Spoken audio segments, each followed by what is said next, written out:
Hi friends. అడుక్కొని కడుపు నింపుకునే వాళ్ళని చంపేస్తే మీకు బోలెడంత డబ్బు వస్తుందంటే ఏం చేస్తారు? మనలో కొంతమంది ఒక్క క్షణం కూడా ఆలోచించకుండా వాళ్ళని చంపేదానికి రెడీ అవుతారు. ఎందుకంటే ఈ సొసైటీలో వాళ్ళని చంపితే పట్టించుకునే నాథుడే లేడు కాబట్టి. ఇది స్టోరీ కాదు, యథార్థ సంఘటన. Let's break the story.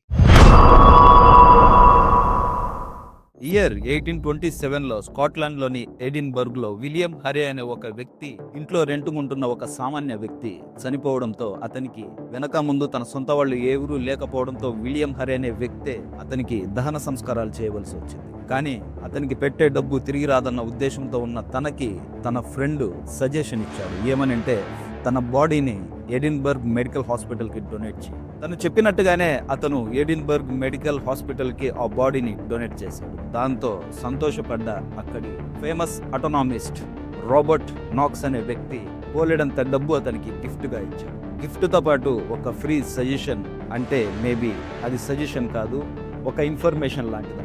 ఆ ఇన్ఫర్మేషన్ ఏంటంటే స్కాట్లాండ్‌లో మెడికల్ సైన్స్ చదువుతున్న స్టూడెంట్స్ ఎక్కువయ్యారు, కానీ అటోనామీ ప్రాక్టికల్స్‌కి బాడీస్ తక్కువయ్యాయి అనే ఇన్ఫర్మేషన్ ఇచ్చాడు ఓ పెద్ద మనిషి రాబర్ట్ హరే. విలియం హరేకి వితిన్ మినిట్స్‌లో ఒక ఐడియా వచ్చింది. వితిన్ అవర్స్‌లో ఆ ఐడియాని ఇంప్లిమెంట్ కూడా చేశాడు. విలియం బ్రూక్ అనే ఒక ఐరిష్ లేబర్‌ని ఈ పని కోసం హైర్ కూడా చేసుకున్నాడు. అతని డ్యూటీ ఏంటంటే అడుక్కొని కడుపు నింపుకునే వాళ్ళకి కడుపు నిండా భోజనం పెడతా అని ఇంటికి తీసుకొని రావాలి.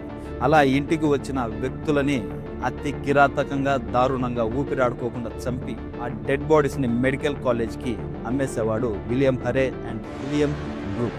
ఒక పూట కడుపు నిండా భోజనం చేస్తున్న ఆశతో వచ్చిన ఆ వ్యక్తుల ప్రాణాలు దేనికి పోతున్నాయో, ఎందుకు వాళ్ళని చంపుతున్నారో అర్థం కాని పరిస్థితులలో ఆ వ్యక్తుల ప్రాణాలు గాల్లో కలిసిపోయాయి. వితిన్ హవర్స్లలో ఆ బాడీస్ అటోనామీ ప్రాక్టికల్స్కి రెడీగా ఉంది. అలా అడుక్కొని కడుపు నింపుకునే ఆ అమాయకులను 20 మందికి పైగానే చంపేశారు ఆ ఇద్దరు.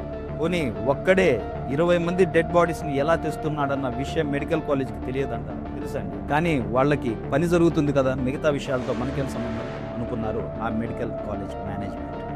అంతేకాదు, ఈ సొసైటీలో చీమలకి, దోమలకి, అడుక్కొని తినే ఆ వ్యక్తులకి ఎటువంటి వాల్యూ లేదు. బట్ అడుక్కొని తినే క్యారెక్టర్ చేసే ఏ హీరో సినిమా అయినా కోట్ల బిజినెస్ చేస్తుంది. అలాగే ఆ హీరోకి ఎక్కడ లేని క్రేజ్ కూడా. 1828లో ఇరుగు పొరుగిచ్చిన కంప్లైంట్తో విలియం బ్రూక్ని, విలియం హరేని అరెస్ట్ చేసింది స్కాట్లాండ్. ఈ స్కామ్కు సంబంధించి న్యాయస్థానం ఐరిష్ లేబర్ అయినటువంటి విలియం బ్రూక్కి మాత్రమే శిక్ష విధించింది. ఎందుకంటే మెడికల్ కాలేజ్ మేనేజ్మెంట్కి కానీ, విలియం హరే కానీ సొసైటీలో రిచ్ పీపుల్స్. ఈ స్టోరీ మీకు ఎలా అనిపించిందో కామెంట్ చేయండి. Do subscribe my dear family members.